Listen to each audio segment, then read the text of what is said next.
Yo, what's going on everyone? Guiding Light here, and in this video, I'm going to show you guys how you can take down the non-able boss fight. Now, this is one of these side bosses. It's not part of the main story, and you will have to go off to the side and find him to take him down.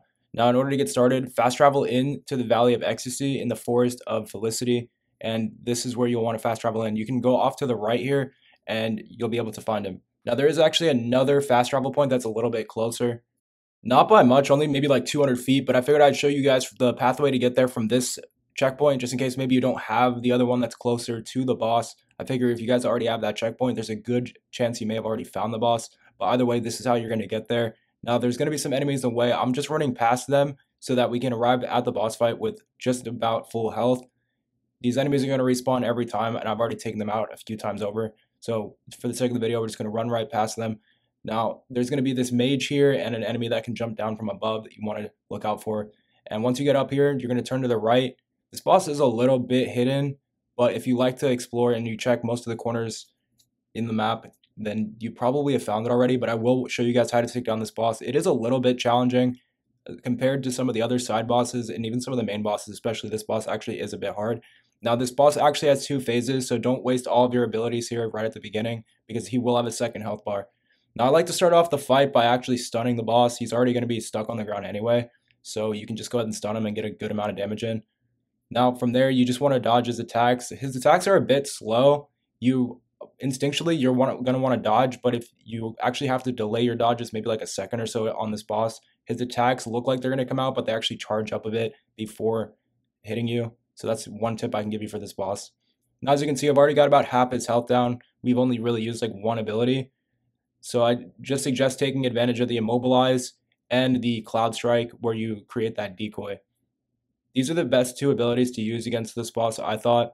And then once the second phase starts, it's actually much harder. So I saved my transformation ability and the monkeys for the second phase. So on the first phase, just immobilize them as much as you can. Focus on keeping as much as your health as you can because the second phase of the boss, at least in my opinion, is so much more difficult compared to the first one.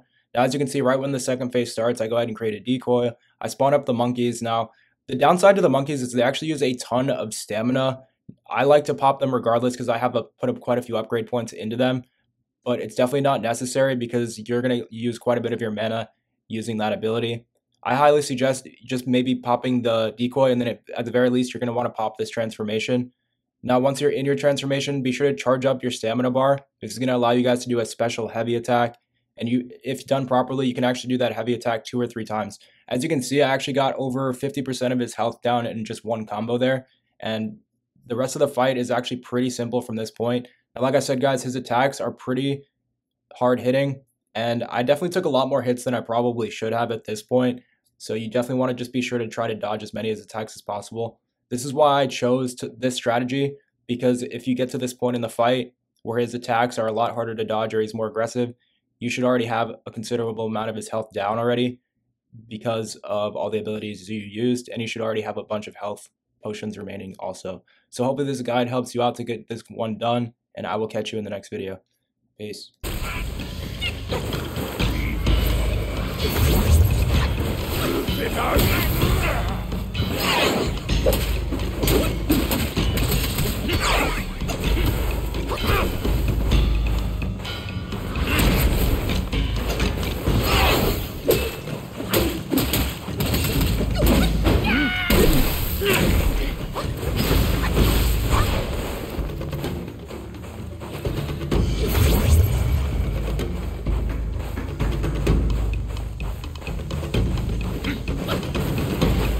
You